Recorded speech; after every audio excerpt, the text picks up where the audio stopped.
नमस्कार विद्यार्थियों, आज हम एक नवीन पाठ प्रारंभ करने जा रहे हैं, ल्हासा की यात्रा। जैसा कि शीर्षक से ही ध्वनित हो रहा है कि अवश्य ही यह कोई यात्रा वृत्तांत है जो कि तिब्बत में स्थित ल्हासा से संबद्ध है।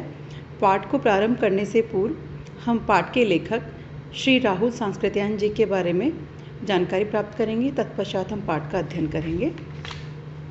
तो आइए राहुल सांस्कृत्यायन जी के बारे में। राहुल सांस्कृत्यायन का जन्म सन 1893 में उनके ननिहाल गांव पंदहा, जिला आजमगढ़, उत्तर प्रदेश में हुआ। उनका पैतृक गांव कनेला था। मूल नाम इनका केदार पांडे था। शिक्षा काशी, आगरा, लाहौर में हुई। सन 1930 में उन्होंने श्रीलंका जाकर के बौद्ध धर्म को ग्रहण कर लिया, तो इनका नाम बदल करके हो गया राहुल सांस्कृत्यायन। राहुल जी बहुत भाषाओं के जानकार थे।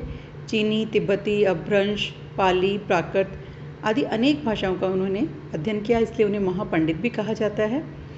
और 1963 में उनका देहांत हो गया।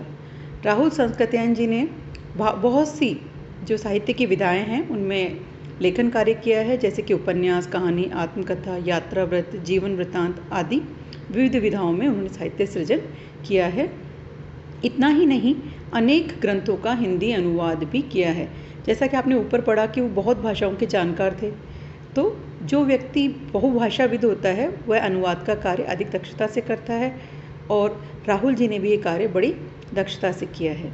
मेरी जीवन यात्रा 6 भागों में, दर्शन दिग्दर्शन, 22वीं सदी, वोल्गा से गंगा, भागो, नहीं तो दुनिया को बदलो, दिमागी गुलामी, घुमक्कड़ी शास्त्र आदि इनकी विविध कृतियाँ हैं।